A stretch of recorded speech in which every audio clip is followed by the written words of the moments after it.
2025 का चुनाव हुआ है। इस पे क्या कहना है आपका? इस बार जो 2025 का जो चुनाव हुआ है, इस चुनाव में गुजरात पुलिस आकर के चुनाव कराया है। यह सोचने की बात है कि बिहार की चुनाव था, बिहार के पड़ोसी राज्य उत्तर प्रदेश था, बिहार के पड़ोसी राज्य झारखंड था, बिहार का पड़ोसी राज्य बंगाल था, लेकिन पड़ोसी राज्य के पुलिस को नहीं मंगा करके गुजरात को पुलिस को मंगाना मुझे इस चुनाव में तर्कसंगत नहीं लगता है। इसलिए वोट चोरी का शंका और ज़्यादा बढ़ गया है। दूसरी बात कि कानून बना करके ऐसा कानून जो चुनाव को प्रभावित करे और हर सीट पर, विधानसभा के हर सीट पर 62,000 महिलाओं को 10,000 रुपया दिया गया। पहला फेज का चुनाव था 6 नवंबर, तो 4 नवंबर को पहला किस्त जहाँ विधानसभा का चुनाव था पहला फेज में, वहाँ के 62,000 महिलाओं को हर विधानसभा सीट पर 10,000 रुपया भेजा गया। दूसरा चरण का चुनाव हुआ 11 तारीख को जो चुनाव हुआ, उससे पहले 7 नवंबर को जिस जिला में विधानसभा का चुनाव था, 7 तारीख को हर विधानसभा सीट पर 62,000 महिलाओं को 10,000 रुपया भेजा गया। यह कहीं से तर्कसंगत नहीं है और चुनाव आयोग इस पर चुप्पी साधे रहा। चुनाव आयोग का भूमिका एक बीजेपी एजेंट के तरह हुआ। यह दुर्भाग्य की बात है, यह चिंता की बात है।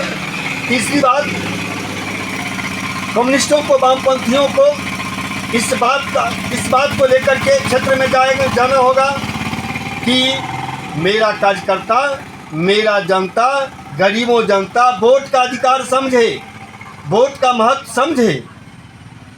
जब तक हम वोट का महत्व नहीं समझा पाएंगे, तब तक ऐसे ही पूंजीपत, सामंतवादी विचार के लोग, दबंग लोग आकर के चुनाव जीतता रहेगा और गरीबों का, मजलूमों का सरकार नहीं बनेगा। साथी, आपको हम एक बात और कहना चाहता हूँ कि इस चुनाव में जितना खामियां आया है, इस खामियां का अगर मूल्यांकन किया जाए तो यह रुपया देना राजनीतिक घूस नहीं हुआ। हमने प्रखंड कार्यालय में घूस तो सुना था, जिला कलेक्ट्रेट, जिला समाहरणालय पर हमने तो घूस सुना था, लेकिन चुनाव जीतने के लिए रुपया दे करके राजनीतिक घूस इसको कहा जाएगा, इसको माना जाएगा। इस तरह से चुनाव अगर होगा तो कोई भी सत्ताधारी दल चुनाव नहीं हारेगा। इस पर मंथन करना चाहिए, चिंतन करना चाहिए। और जहाँ चुनाव, मधुबनी में हम चुनाव लड़े, ऑल इंडिया फॉरवर्ड ब्लॉक चुनाव लड़ा है, पूरे दमखम से लड़ा है। वोट जितना आया नहीं आया मैं उस पर नहीं जाना चाहता हूँ, लेकिन मैं आपको यह कहना चाहता हूँ कि विधानसभा बेनीपट्टी 32 का विधानसभा चुनाव ऑल इंडिया फॉरवर्ड ब्लॉक पूरे ताकत से, पूरे दमखम से लड़ा है। और 40 पंचायतें हैं विधानसभा में। कोई भी यह नहीं कह सकता, कोई पंचायत यह नहीं कर सकता, किसी भी पंचायत का आदमी यह नहीं बोल सकता कि बेचन राम जो ऑल इंडिया फॉरवर्ड ब्लॉक का उम्मीदवार थे वह नहीं आया। मैंने अपना हाजिरी दिया है, हमने अपना समय दे करके क्षेत्र में गया हूँ, देखा हूँ, लेकिन वोट को बदल जाना। दूसरी बात कि जब हम क्षेत्र में जाते थे और क्षेत्र में जाने के बाद जो उम्मीदवार बेनीपट्टी 32 से विधानसभा से जीते हैं, उनका भारी विरोध था।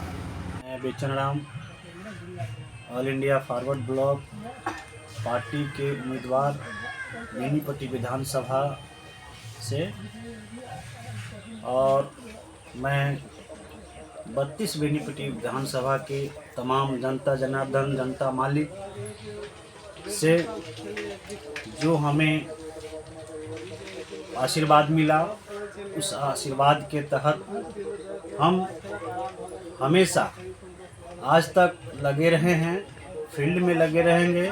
और हम उनको धन्यवाद देना चाहते हैं जो हमें समझा और सोच समझ करके हमें वोट दिए, अपना आशीर्वाद दिए, और मैं उन सभी लोगों का धन्यवाद देता हूं।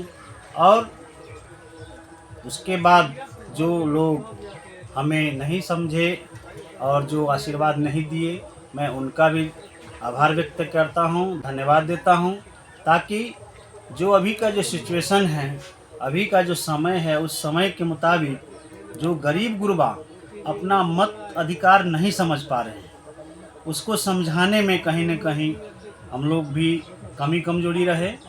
और हमारी प्रयास रहेगा कि हम जहाँ भी गए हैं हमें इस चीज़ को मिला है, और हम प्रयास करेंगे कि हमारे अंदर जो कमी कमजोरी रह गए हम उसको पूरा करें, और जनता में जाकर के गरीब गुरबा, दलित, महादलित, पिछड़ा, अति पिछड़ा, अल्पसंख्यकों को हम ये समझाएंगे, और समझा करके हम जहाँ जो कुछ है रह गया कमी कमजोरी हम उसको पूरा करेंगे।